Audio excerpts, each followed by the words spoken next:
Good morning everyone, welcome to Mehra classes. Dear student, कैसी चल रही है आपकी एमपीपीएससी असिस्टेंट प्रोफेसर 2025 की तैयारी? आपकी प्रिपरेशन को कंप्लीट कराने के लिए मेहरा क्लासेस ने मेहरा क्लास एप्लीकेशन पर 5 जनवरी बॉटनी का बैच लाया गया है, जिसमें हिंदी और इंग्लिश मीडियम के स्टूडेंट के लिए कंप्लीट बॉटनी को डिस्कस कराया जाएगा। इसमें हम बॉटनी के टिप्स, ट्रिक्स और कोर कॉन्सेप्ट को सिलेबस के हर एक वर्ड से डिस्कस करेंगे। हमारे बैच में इनरोल करने के लिए हमारी जो ऑफर फीस है अभी 2999 है, लेकिन हमारे बैच का 10th जनवरी तक ये फीस रहेगी। लेकिन 10th जनवरी के बाद इसकी ओरिजिनल फीस 4999 हो जाएगी। तो जल्द से जल्द अपने एमपीपीएससी असिस्टेंट प्रोफेसर का सपना साकार करने के लिए जल्द से जल्द इस बैच में इनरोल्ड करिए। अधिक जानकारी के लिए गूगल प्ले स्टोर से मेहरा क्लासेस ऐप डाउनलोड करिए और यूट्यूब चैनल मेहरा क्लासेस को सब्सक्राइब करिए। और अधिक जानकारी के लिए कॉन्टैक्ट नंबर 9200925830। अब हम अपने सिलेबस में आते हैं। बॉटनी में यूनिट नंबर फर्स्ट में यूनिट नंबर फर्स्ट का एक सब यूनिट है जिसका नाम है माइकोलॉजी। तो माइकोलॉजी होता क्या है ये देख लेते हैं। Mycology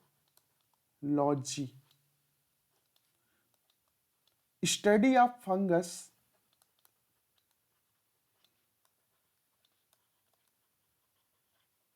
is called mycology. Hindi में क्या बोलेंगे? कवक के अध्ययन को क्या बोलते हैं? कवक विज्ञान या माइकोलॉजी कहते हैं। अब माइकोलॉजी के फादर जान लेते हैं। तो कि माइकोलॉजी के फादर कौन है? तो फादर ऑफ माइकोलॉजी मैकेली है। फादर ऑफ माइकोलॉजी कौन है? मैकेली। ठीक है। लेकिन अगर पूछा जाए फादर ऑफ मॉडर्न माइकोलॉजिस्ट, मतलब मॉडर्न में कौन है माइकोलॉजिस्ट, तो अगला point father of modern mycology कौन है? De Bary. De Bary. इसको ऐसे याद रखिएगा कि जो बेर होती है, बेर में क्या लग जाता है? फंगस लग जाता है खराब होने के बाद। तो बेर से याद रखिएगा बेरी, दे बेरी, दे मतलब दे बेरी। तो मॉडर्न माइकोलॉजिस्ट, मॉडर्न कवक विज्ञान के फादर कौन है? डे बेरी है। ठीक है। अगर आपसे पूछा जाए कि फादर ऑफ इंडियन माइकोलॉजिस्ट कौन है, तो मुंडकर है। तो अगला पॉइंट क्या है? फादर ऑफ इंडियन माइकोलॉजी कौन है? मुंडकर। मुंडकर। ठीक है। अब ये जान लीजिए कि जो फंगी होती है, फंगी अपना भोजन स्वयं नहीं बनाती है। क्यों? क्योंकि जो फंगस होता है, फंगस में फोटोसिंथेसिस के लिए क्लोरोफिल नहीं पाया जाता। तो फंगस में क्या नहीं पाया जाता? क्लोरोफिल नहीं पाया जाता। तो क्लोरोफिल अब्सेंट होता है इसमें। क्लोरोफिल अब्सेंट होता है, पाया ही नहीं जाता। और जब क्लोरोफिल अब्सेंट होता है तो ये कैसे होंगे? ये हेटेरोट्रॉफिक होंगे। हेटेरोट्रॉफिक। हेटेरोट्रॉफिक मतलब विषमपोषी। विषमपोषी मतलब दूसरे पर आधारित होंगे। तो ये कई प्रकार के फंगस हो सकते हैं। जैसे पहला मैं लिखता हूं सैप्रोफिटिक फंगस। पहला क्या है? सैप्रोफिटिक। सैप्रोफिटिक मतलब मृतोपजीवी। तो मृतोपजीवी मतलब सड़े गले पदार्थों से भोजन को प्राप्त करने वाले फंगस को सैप्रोफिटिक फंगस कहते हैं। ठीक है, ये कैसे भोजन प्राप्त करते हैं? सड़े गले पदार्थों से, सड़े गले भोजन से। ठीक है, दूसरा है सिम्बायोटिक, या दूसरा लिख सकते हैं पैरासिटिक। पैरासिटिक, पैरासिटिक का मतलब परजीवी, मतलब ये दूसरे के ऊपर जीवन यापन करते हैं, परजीवी के रूप में रहते हैं दूसरे के ऊपर। ठीक है, जैसे एग्जाम्पल है लाइकेन। लाइकेन सिम्बायोटिक होता है, सहजीवी होता है। ठीक है, तो एग्जाम्पल इसमें लिख सकते हैं लाइकेन। एग्जाम्पल लाइकेन, ये कैसा है? सिम्बायोटिक है। सिम्बायोटिक मतलब सहजीवी, तो ये सिम्बायोटिक होता है। सिम्बायोटिक, सिम्बायोटिक कैसे? क्योंकि इसमें एल्गी भी है और ये फंगस भी है, क्योंकि ये एल्गी के ऊपर रहता है। एल्गी फंगस दोनों साथ साथ रहते हैं। ठीक है, अगला हम जान लेते हैं कि जो फंगस है उसकी बॉडी कैसी होती है, ये जान लेते हैं। तो देखिए, ये है, मान लेते हैं फंगस, हिंदी में कवक, ये। ठीक है, तो फंगस का जो एक फिलामेंट होता है, ये वाला एक फिलामेंट को बोलते हैं हाइपी, हाइफी। ठीक है, लेकिन फंगस के पूरी बॉडी को, ये पूरी बॉडी हो गई, तो इस पूरी बॉडी को क्या बोला जाता है? माइसीलियम। क्या बोला जाएगा? माइसीलियम।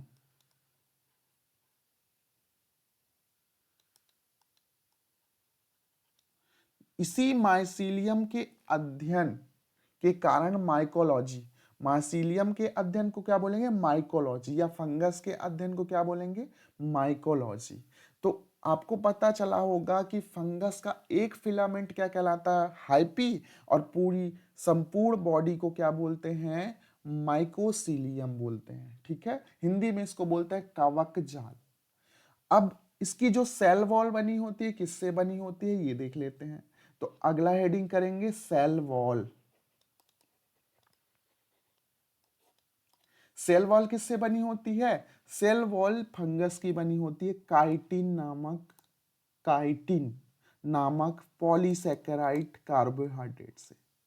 तो किससे बनी होती है? काइटिन से, जो एक तरह का कार्बोहाइड्रेट है और कैसा है? पॉलीसैकेराइड है, पॉलीसैकेराइड है। ठीक, अब ये जो काइटिन है, ये काइटिन से इंसेक्ट का एक्सोस्केलेटन भी बनता है। ठीक है, और कुछ सेल वॉल में सेलुलोज भी पाया जाता है, काइटिन से बनी होती है, और कुछ में क्या पाया जाता है? सेलुलोज भी पाया जाता है।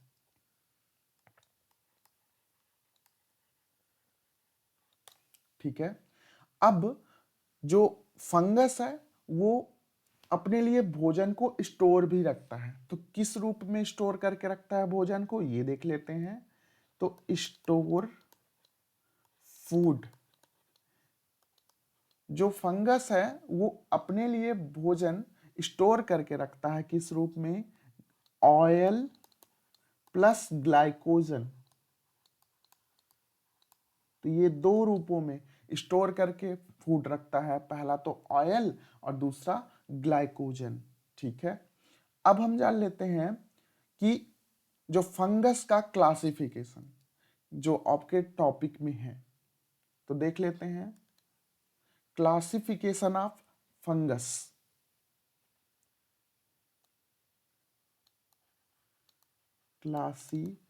क्लासिफिकेशन ऑफ फंगस या फंगी। तो क्लासिफिकेशन, एक साइंटिस्ट थे जिनका नाम क्या था? डी बेरी, मैंने बताया ही अभी। तो डी वेरी क्या हुआ, एक साइंटिस्ट डे वेरी जो थे, क्या हुआ उनके आंगन में, मतलब जो घर था उनके आंगन में एक बेर का पेड़ था। तो बेर के पेड़ में क्या हुआ कि बेर लगी थी, और जब बेर लगी थी तो वो बेर खराब हो गई कुछ दिन बाद। तो उन्होंने देखा कि बेर में क्या लग गया, फंगस लग गया। तभी से फंगस की क्या हो गई, डिस्कवरी हो गई। अब क्लासिफिकेशन करने के लिए उस जमाने में कुछ था ही नहीं, लेकिन ये जो डे बेरी थे, इन्होंने क्या पढ़ा था, ABCD पढ़ा था। तो ABCD के आधार पर क्या कर दिया, क्लासिफिकेशन कर दिया। वैसे मेन इनका बेस था स्ट्रक्चर ऑफ माइसेलियम। तो क्लासिफिकेशन का बेस जो था स्ट्रक्चर ऑफ माइसेलियम था, और दूसरा था टाइप ऑफ रिप्रोडक्शन। ठीक है, लेकिन मैं आपको समझाने के लिए बता रहा हूं कि उस समय क्लासिफिकेशन का आधार क्या था, ABCD। क्या था, ABCD। तो लिखते हैं A B, दूसरा C, और तीसरा D। ठीक है, तो 4 भागों में क्या किया, फंगस को क्लासिफाइड किया। A for ascomycetes, A for ascomycetes, तो यहां लिख सकते हैं A फॉर एस्कोमाइसिटीज।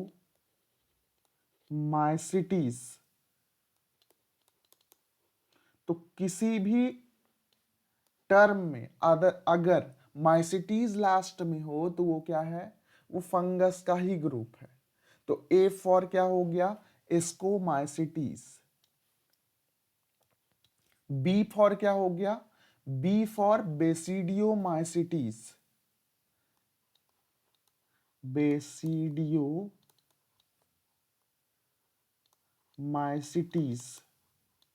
C, अब C इन्होंने नहीं लिया क्योंकि इनका दिमाग खराब हो गया, और दिमाग खराब हो गया तो C को क्या कर दिया, फेंक दिया। और फेंकने पर आधारित हो गया फाइकोमाइसिटीज। क्या बोल दिए इसको, फाइकोमाइसिटीज, फाइकोमाइसिटीज। और D को इन्होंने रख लिया, और D फॉर हो गया ड्यूटूरोमाइसिटीज। D फॉर क्या हो गया, ड्यूटेरोमाइसिटीज। ठीक है, तो यहां पास 4 क्लासेस में इसको डिवाइड कर दिया गया। A for ascomycetes, B for basidiomycetes, C को फेंक दिया इसलिए फाइकोमाइसिटीज, D फॉर ड्यूटूरोमाइसिटीज। ठीक है, अब इसका बेस क्या था क्लासिफिकेशन, डी कौन ये किया, डी बेरी नामक साइंटिस्ट ने किया। तो इनका बेस क्या था, तो ये लिख लेते हैं, ये बेस क्या था, मेन बेस था, मेन बेस। बेस क्या था, पहला चीज था इसमें कि structure of mycelium, structure of mycelium. दूसरा बेस था टाइप ऑफ सेक्सुअल रिप्रोडक्शन।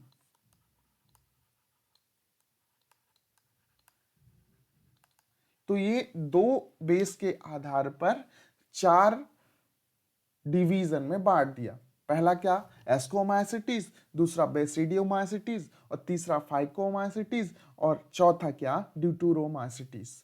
अब हम आगे जान लेते हैं कि इसमें रिप्रोडक्शन कितने प्रकार का होता है, तो देख लेते हैं।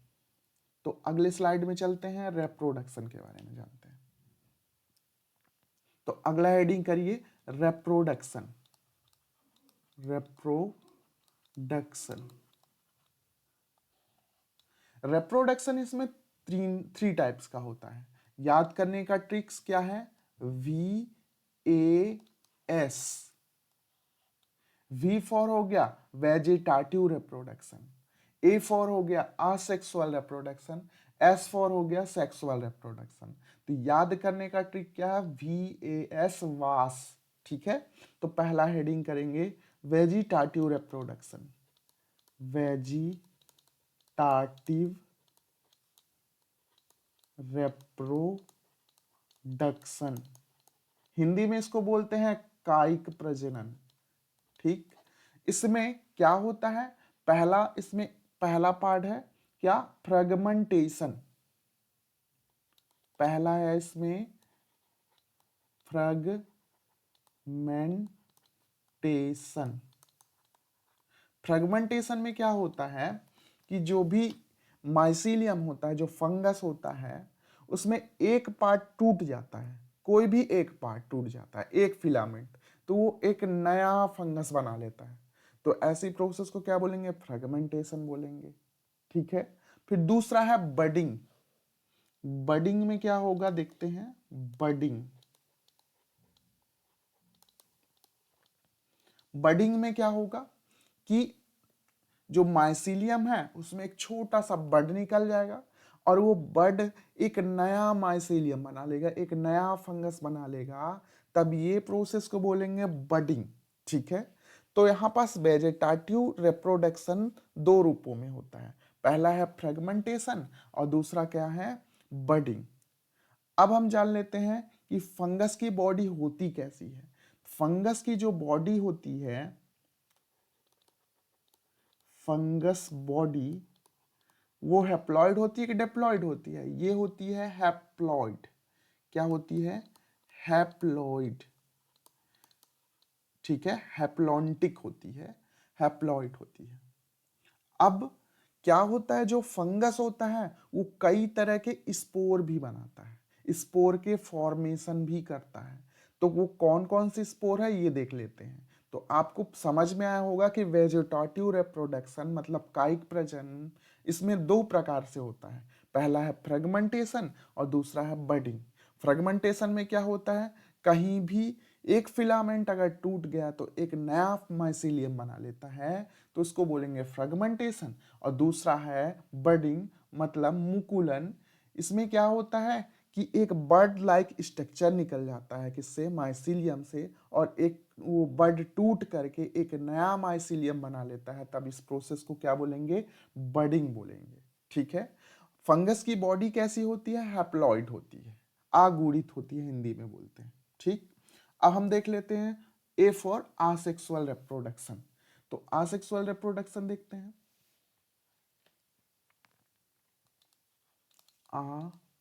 आसेक्सुअल रिप्रोडक्शन,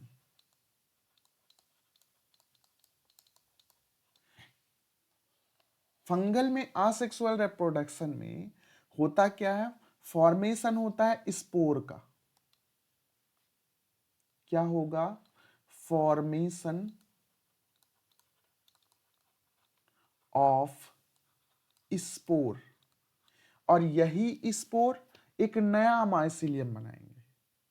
तो ये कौन कौन से स्पोर है ये देख लेते हैं। याद करने का ट्रिक जो है, इसका ट्रिक जो है याद करने का, ये देखते हैं। तो ट्रिक देखेंगे क्या, एस सी, चलो, ओ। एस फॉर क्या हो गया, एस्पेरेंजियो स्पोर। एस फॉर क्या हो गया, स्पोरेंजियो स्पोर। सी फॉर क्या हो गया, कोनिडिया।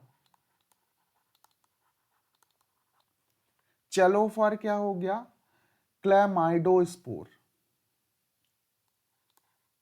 क्लैमाइडोस्पोर। ओ फॉर क्या हो गया, ओइडिया। तो ये चार तरह के स्पोर होते हैं, एक स्पोरेंजियोस्पोर, दूसरा कोनिडिया, तीसरा क्लेमाइडोस्पोर और अगला ओइडिया। तो याद करने का ट्रिक क्या है, एस सी चलो ओ। ठीक है। अब हम जान लेते हैं स्पोरेंजियोस्पोर के बारे में कि ये क्या कैसे होता है। ठीक है। तो क्या होता है, सबसे पहले माइसीलियम होगा, माइसीलियम।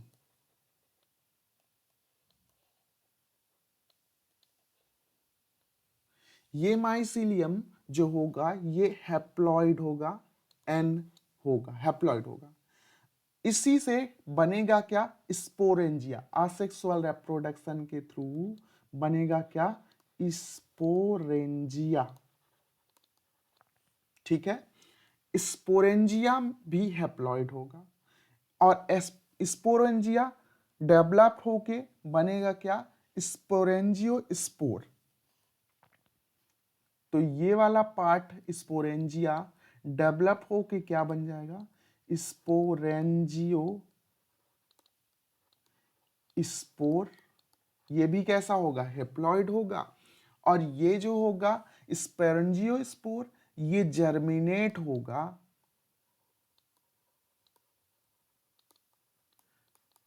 स्पोरेंजियो स्पोर में स्पोर बनेगा।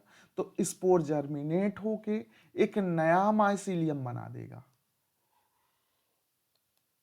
ठीक है, तो सबसे पहले माइसिलियम होता है, माइसिलियम के ऊपर लगते हैं छोटे छोटे स्पोरेंजिया, और यही स्पोरेंजिया डेवलप होके स्पोरेंजियो स्पोर बनाते हैं, और यहां से स्पोर बनता है जो जर्मिनेट अंकुरित होके एक नया माइसिलियम बना लेते हैं, और यही प्रोसेस बार बार चलती रहती है।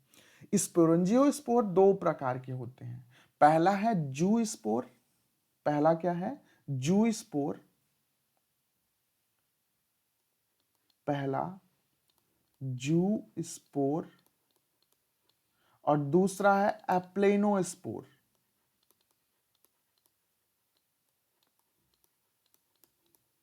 अब हम जानेंगे जू स्पोर और एप्लेनोस्पोर। इसके बारे में डिटेल से हम जब क्लास पढ़ेंगे एस्कोमाइसिटीज बेसिडियोमाइसिटीज, तो हम डिटेल से भी जानेंगे। ठीक है, अगला स्पोर है कोनिडिया।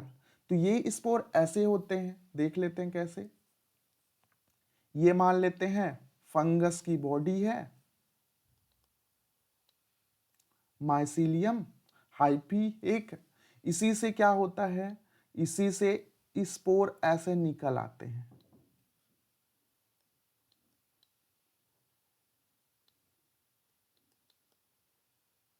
इसी को क्या बोलते हैं, कोनिडिया बोलते हैं, या इसी को कोनिडियो स्पोर बोलेंगे। क्या बोलेंगे, इसका नाम क्या है, कोनिडिया स्पोर, कोनिडियो स्पोर। ठीक है, अगला है क्लैमाइडो स्पोर। क्लैमाइडो स्पोर कोनिडियो स्पोर की जैसे ही रहता है। देखिए होता क्या है इसमें, ये हाइफी है, इसी के ऊपर क्या आ गया, स्पोर आ गया ये।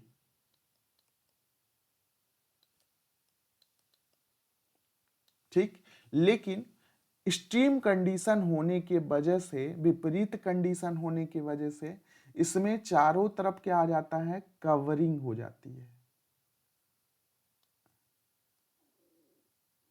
तो कोनिडिया और क्लेमाइडोस्पोर में यही डिफरेंस है। ये कैसे कब बनते हैं, ये विपरीत परिस्थिति में बनते हैं, एक्सट्रीम कंडीशन में बनते हैं। ठीक है, लेकिन अगला है ओइडिया।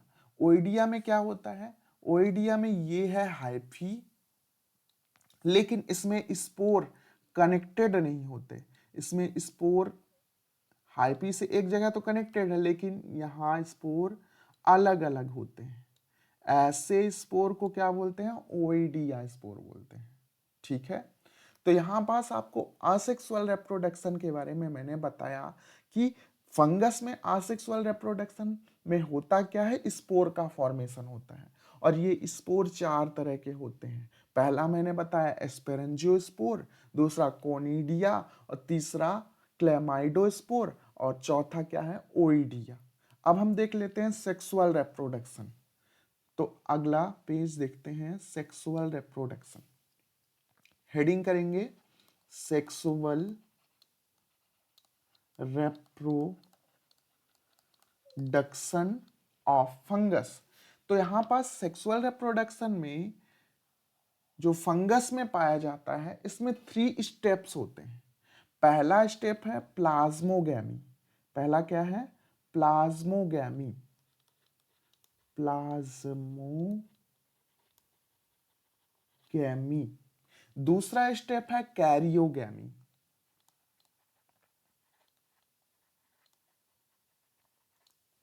तीसरा स्टेप है मियोसिस, अर्धसूत्री विभाजन। तो ये जो है 3 स्टेप में बटा होता है। अब ये प्लाज्मोगैमी क्या होता है? प्लाज्मो मतलब प्लाज्मा, गैमी मतलब जुड़ना। तो क्या होता है, जो फंगस की जो सेल होती है, और फंगस की सेल कैसी होती है? हैप्लॉइड।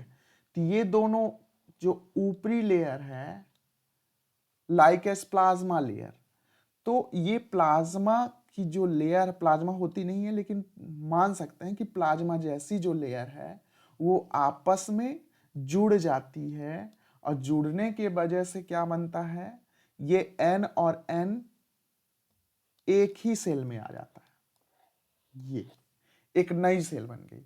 इस सेल को क्या बोलेंगे? इस सेल में जो न्यूक्लियस है, 2 ठो न्यूक्लियन है, इसलिए इसको बायो न्यूक्लिएट बोलेंगे। क्या बोलेंगे? बाई न्यूक्लिएट, या इसी को डाई कैरियोन भी बोल सकते हैं, डाई कैरियोन। ठीक है। अब आगे की प्रोसेस क्या होता है कि ये डाई न्यूक्लिएट या डाई कैरियोन जो है आगे करता है कैरियोगैमी। तो अब ये जो है डबल एन वाली सेल, जिसको डाई कैरियोन बोल रहे हैं, तो ये डाई कैरियोन कैरियोगैमी के थ्रू, मतलब कैरियो मतलब न्यूक्लियस, गैमी मतलब जुड़ना, तो इसमें न्यूक्लियस आपस में जुड़ जाते हैं और ये बन जाता है क्या? डिप्लॉइड। ये डिप्लॉइड बन जाता है। ठीक है। इसको क्या, इस प्रोसेस को क्या बोलेंगे? सिन कैरियोन। ये चीज हो क्या गया? सिन कैरियोन। ठीक है। अब ये डिप्लॉयड सेल बन गई। डिप्लॉयड सेल में क्या होता है? मियोसिस होता है। तो ये डिप्लॉयड सेल जो है इसमें मियोसिस हुआ। मियोसिस में मियोसिस फर्स्ट, मियोसिस सेकंड, जिससे 4 सेल बनी। ठीक है। मैं एक सेल लेके दिखा रहा हूं, हैप्लॉयड सेल बन गई, एक नया सेल बन गया। और ये लास्ट में क्या होगा? जर्मिनेट होगा, जर्मिनेट होगा, अंकुरित होगा, और क्या बना देगा? एक माइसिलियम, नई माइसिलियम बना देगा। ठीक है। ये नया फंगस बन गया। क्या बन गया? ये माइसिलियम। ठीक। तो यहां पास सेक्सुअल रिप्रोडक्शन भी आपको पता चला होगा कि 3 प्रकार से होता है। एक है प्लाज्मोगैमी, और दूसरा कौन सा है? कैरियोगैमी, और तीसरा क्या है? मियोसिस। हिंदी में क्या बोलेंगे? हिंदी में बोलेंगे अर्धसूत्री विभाजन। ठीक है। अब सेक्सुअल रिप्रोडक्शन के थ्रू क्या बनता है, अब कैसे होता है ये जान लेते हैं। सेक्सुअल रिप्रोडक्शन, तो सेक्सुअल रिप्रोडक्शन में 3 प्रोसेस होती है। पहला प्लाज्मोगैमी, दूसरा कैरियोगैमी, और तीसरा क्या हो गया? मियोसिस। ठीक। अब ये सेक्सुअल रिप्रोडक्शन होता कैसे है ये देख लेते हैं।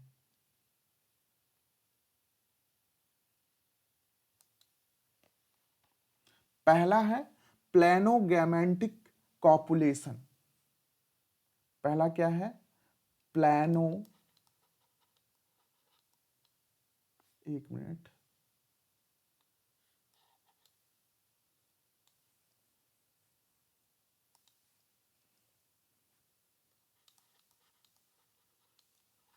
प्लानो गैमेटिक कॉपुलेशन, पहला ये है। दूसरा है गैमेटेंजियल कॉन्टेक्ट। दूसरा क्या है? गैमेटेंजियल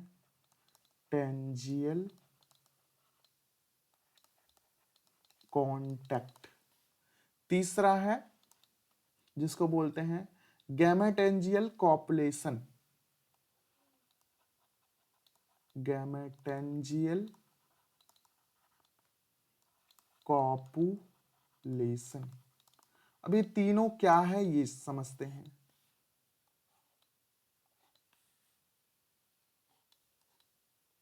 ठीक। तो देखिए क्या होता है, माइसिलियम बॉडी होती है फंगस की। तो यहां पास हम लिखते हैं माइसेलियम। तो माइसीलियम में क्या होंगे, गैमेटेंजिया होंगे। माइसीलियम में क्या होगा, गैमेटेंजिया, गैमेटेंजिया।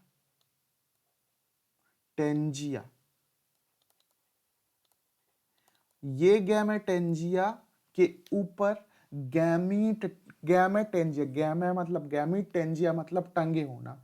तो इसमें क्या होता है, गैमीट्स होते हैं। क्या होते हैं, गैमीट्स टंगे होते हैं। गैमीट्स क्या होते हैं, टंगे होते हैं। अब ये गैमीट्स दो तरह के होते हैं, एक मेल गैमीट और एक फीमेल गैमीट। ठीक है, दोनों हैप्लॉइड होते हैं। ये भी हैप्लॉइड होता है और ये भी हैप्लॉइड होता है, आगुणित होता है। हैप्लॉइड और हैप्लॉइड मिल करके, जिसको हम फर्टिलाइजेशन भी बोल सकते हैं, क्या बना देता है, जायगोट बना देता है। तो ये जायगोट बन गया। जायगोट मतलब डिप्लॉइड, एन एन मिलके डिप्लॉइड बन गया। और ये जायगोट जर्मिनेट होकर, ये जर्मिनेट हो जाता है। जर्मिनेट होकर क्या बना देगा, फिर से माइसीलियम बना देगा। तो ये बन गया क्या, फिर से माइसीलियम। तो माइसीलियम में क्या लगे होते हैं, गैमेटेंजिया, और गैमेटेंजिया में गैमीट टंगे होते हैं। ये गैमीट दो प्रकार के, एक मेल वाला और एक फीमेल वाला, दोनों मिल गए जिससे जायगोट बना, और जायगोट जर्मिनेट होके एक नया माइसीलियम बना देता है। इसी को बोलते हैं प्लैनोगैमेटिक कॉपुलेशन।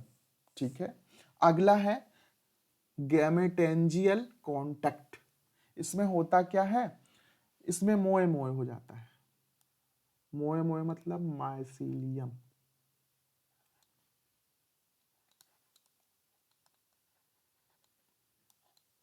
माइसीलियम, माइसीलियम में क्या होता है, दो तरह के सेक्स ऑर्गन होते हैं। ठीक है, पहला है मेल सेक्स ऑर्गन और दूसरा है फीमेल सेक्स ऑर्गन। तो इसमें क्या होगा, मेल सेक्स ऑर्गन जो है और दूसरा क्या है, फीमेल सेक्स ऑर्गन। तो मेल सेक्स ऑर्गन को बोलेंगे एंथ्रियोडियम, एंथ्रीडियम। दूसरा जो फीमेल सेक्स ऑर्गन है उसको बोलेंगे ऊगोनियम। तो इसको लिख सकते हैं हम एंथ्रीडियम, और दूसरा ये क्या है, ऊगोनियम। तो ये दोनों आपस में मिले और क्या बनेगा, वही डिप्लॉइड जायगोट बनेगा। और यही डिप्लॉइड जायगोट में क्या होगा, इसी में होगा अर्धसूत्री विभाजन, मियोसिस होगा। अर्धसूत्री विभाजन को हाफ से लिख रहा हूं। तो ये अर्धसूत्री विभाजन होने के बाद क्या होगा, एन बनेगा, और ये हैप्लॉइड क्या होगा, जर्मिनेट होगा,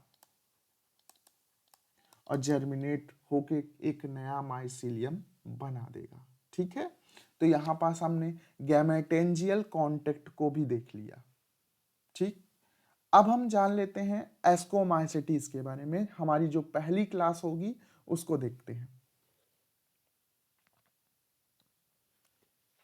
पहला क्या है, एस्कोमाइसिटीज।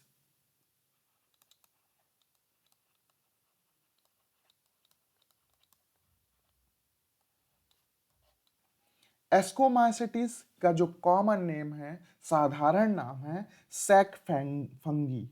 इसका common name, CN for common name क्या है, सैक फंगी। ठीक है, थैलस लाइक स्ट्रक्चर होता है इसलिए सैक फंगी बोलते हैं। अब इसमें होता क्या है, जो माइसीलियम होती है ना, इसमें जो माइसीलियम है, ये देखिए, ये माइसीलियम में क्या होता है, जो सेल्स होती हैं वो सेप्टेड होती है। ठीक है, बीच बीच में क्या होता है, सेप्टा पाए जाते हैं, पट्ट जिसको बोलते हैं। और इसमें न्यूक्लियस अलग अलग पाए जाते हैं। ठीक है, एक सेल में एक न्यूक्लियस, तो इसीलिए इसको बोलते हैं यूनी न्यूक्लिएटेड।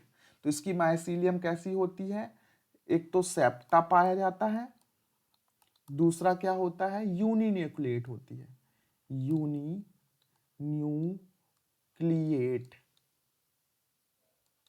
यूनिन्यूक्लिएट मतलब एक केंद्रक होता है इसमें, ठीक है। अब इसमें जो सेक्सुअल रिप्रोडक्शन होता है किसके थ्रू होता है, सॉरी आसेक्सुअल रिप्रोडक्शन, एक स्पोर होता है। इस स्पोर का क्या बोलते हैं, इसी के नाम पर इसका एस्कोमाइसिटीज नाम रखा गया। ये स्पोर का नाम है एस्कोस्पोर, ठीक है। होता कैसे है आप देख लेते हैं।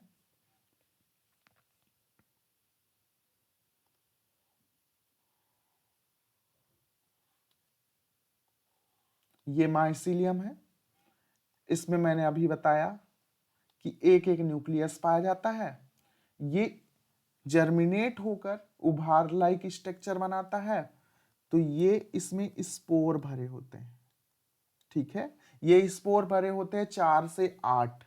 जो ये स्पोर भरे होते हैं इसको बोलते हैं एस्को स्पोर, ठीक है।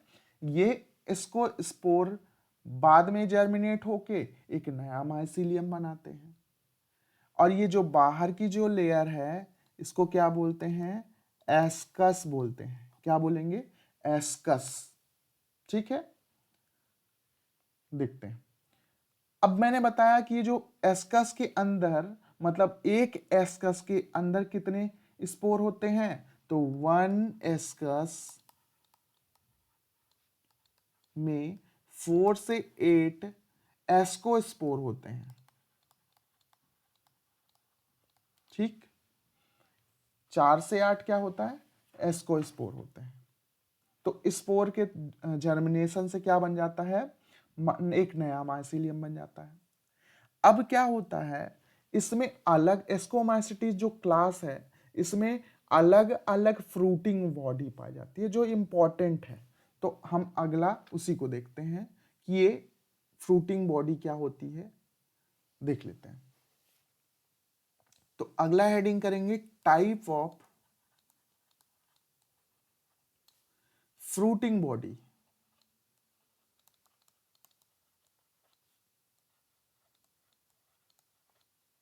ये होता क्या है फ्रूटिंग बॉडी, क्या होता है कि माइसीलियम के ऊपर एक कवरिंग लाइक स्ट्रक्चर बन जाता है, और ये कवरिंग लाइक स्ट्रक्चर अलग अलग शेप में होता है, इसी को बोलेंगे फ्रूटिंग बॉडी। तो ये फ्रूटिंग बॉडी कई प्रकार की होती है, वैसे 3 प्रकार की मेन होती है, ये देख लेते हैं, याद कर लीजिएगा कि 3 प्रकार से कौन कौन सी होती है। पहला है क्लिस्टोथ्रीसियम, पहला कौन सा है, क्लिस्टोथीसियम।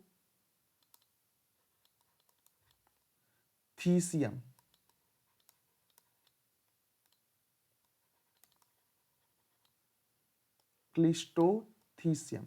दूसरा है पेरीथीसियम, पेरीथीसियम।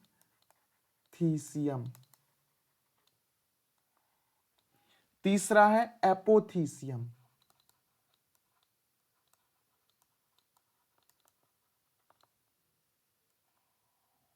ठीक है, तो ये 3 प्रकार की फ्रूटिंग बॉडी होती है, पेरीथीसियम, क्लिस्टोथीसियम और तीसरा क्या है, एपोथीसियम।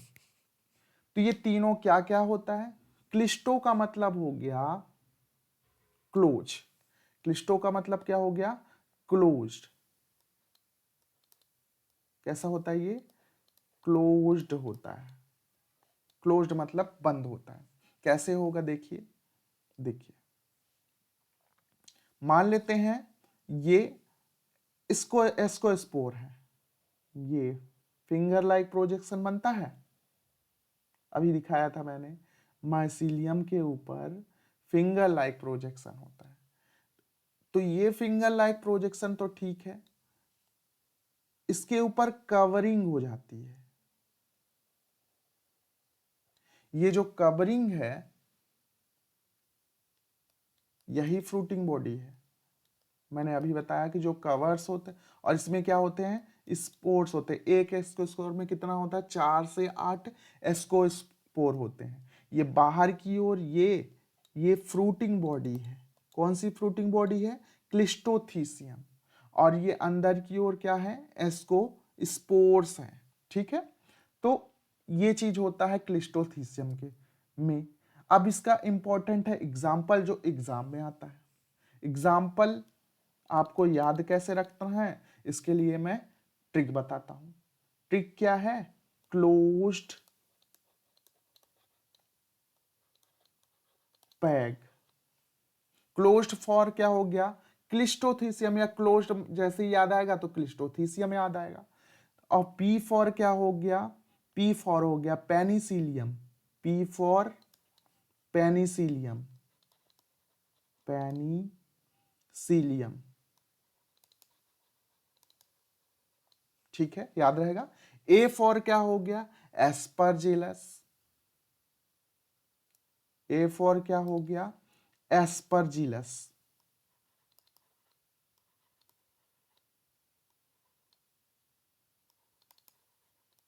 ठीक है, ई, ई फॉर क्या हो गया, इरिस्फी, इरिस्फी। तो क्लिस्टोथीसियम का 3 इंपॉर्टेंट एग्जाम्पल है, पहला पेनिसिलियम, दूसरा एस्परजिलस, तीसरा इरिस्फी। तो ये चीज याद रखिएगा। दूसरा है पेरीथीसियम। तो पेरीथीसियम के बारे में जानते हैं कि ये पेरीथीसियम होता क्या है। पेरीथीसियम में क्या होगा कि जो फ्रूटिंग बॉडी होगी वो कैसी हो जाएगी, फनल शेप हो जाएगी। तो बना लेते हैं,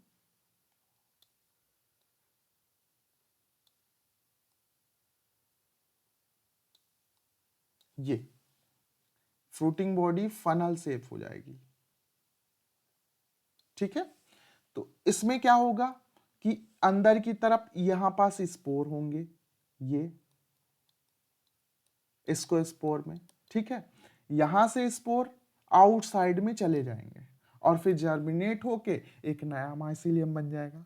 तो ये कैसा शेप में होता है, फ्लास्क शेप, फनल शेप इसको बोल सकते हैं, फ्लास्क शेप। ठीक है, अब इसको एग्जाम्पल इंपॉर्टेंट है मेन। तो एग्जाम्पल क्या है ये देख लेते हैं। एग्जाम्पल है फैंसी फेरिस, फैंसी पेरिस। ये ट्रिक है याद करने का। फैन, एफ ए मतलब क्या हो गया, फ्लास्क शेप, एफ ए मतलब क्या हो गया, फ्लास्क शेप्ड। ठीक, एन फॉर क्या हो गया, एन फॉर हो गया न्यूरोस्पोरा। क्या होगा, ये फ्लास्क शेप होता है पेरिथीसियम, तो फ्लास्क शेप। और दूसरा क्या हो गया, न्यूरोस्पोरा, न्यूरो स्पोरा। तीसरा क्या है, P is for, sorry C for क्या हो गया, क्लैविसेप्स, सी फॉर क्या हो गया, क्लैविसेप्स।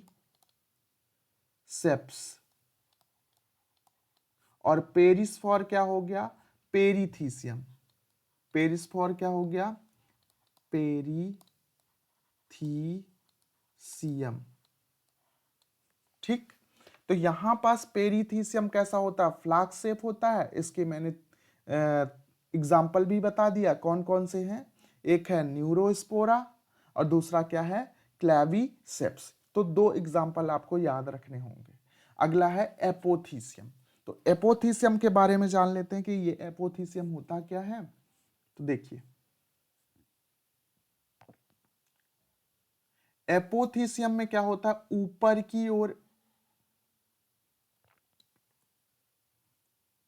स्पोर लगे होते हैं।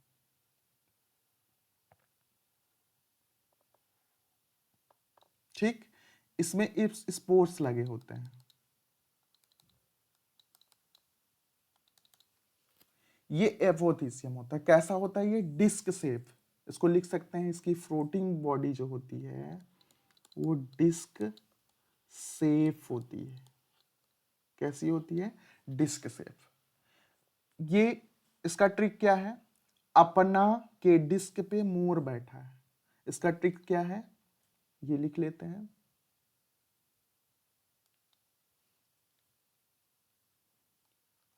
अपना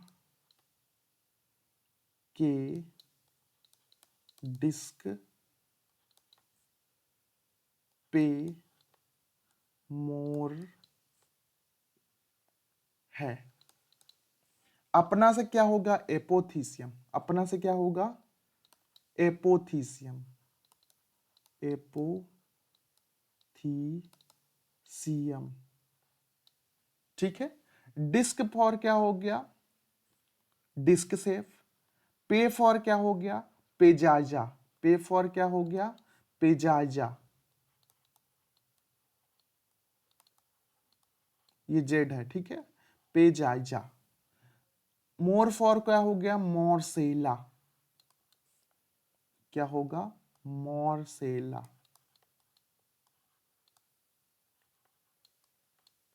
ठीक। तो अपना के डिस्क पे मोर बैठा है। पे फॉर क्या हो गया? पेजाजा। और मोर फॉर को क्या हो गया? मोरसेला। ठीक। अब हम जान लेंगे इंपॉर्टेंट एग्जाम्पल ऑफ एस्कोमाइसिटीज। तो अलग अलग एग्जाम्पल है, ये देख लेते हैं क्या क्या एग्जाम्पल है। ठीक। अगला हेडिंग करेंगे इंपॉर्टेंट एग्जाम्पल ऑफ एस्कोमाइसिटीज।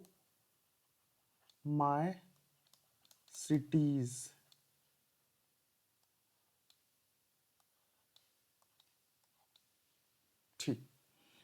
तो इसके लिए भी ट्रिक है, ये भी जान लेते हैं। ट्रिक क्या है? तो यहां पास क्या हुआ? न्यू ईयर का जो ऑफर होता है ना, उसके लिए क्या हुआ? किसका ऑफर रखा? पिज्जा। तो ऐसे याद रखिएगा, पाइए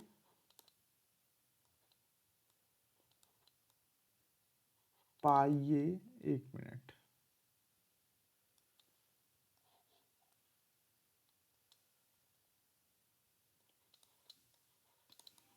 पाइए, PAE, more new pizza. New pizza. Try करें, ट्राई करें ईस्ट की चटनी के साथ। ईस्ट की चटनी के साथ। ठीक है। जिसमें चीफ गेस्ट कौन है? ऐश्वर्या। ये एक ट्रिक है जिसमें ऑफर लॉन्च किया गया, पाइए मोर न्यू पिज्जा, ट्राई करें ईस्ट की चटनी के साथ, जिसमें चीफ गेस्ट कौन है? ऐश्वर्या। ऐश्वर्या का मतलब यहां पास हो गया एस्कोमाइसिटीज। ऐश्वर्या का मतलब क्या हो गया? एस्कोमाइसिटीज। एस्कोमाइसिटीज। ठीक है। ठीक है। पी फॉर यहां पास, पी फॉर क्या हो गया? पेनिसिलियम। पी फॉर क्या हो गया? पहला क्या है इसमें? पेनिसिलियम। पेनिसिलियम। ठीक। ए फॉर क्या हो गया? एस्परजिलस। तो दूसरा क्या है? एस्परजिलस। एस्परजिलस।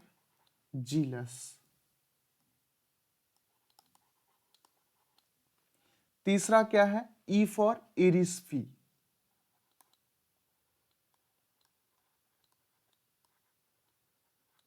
ठीक है। फिर अगला क्या है? मोर फॉर क्या हो गया? मोरसेला। चौथा क्या है? मोरसेला। पांचवा न्यू फॉर क्या हो गया? Neu for Neurospora.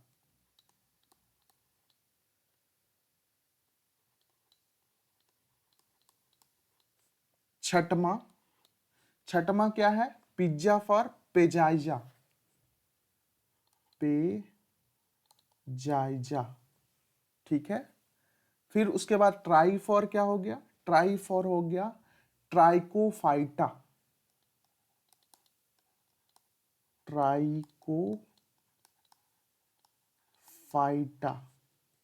फिर एट्थ नंबर क्या है? ईस्ट। ये साफ साफ लिखा है ईस्ट।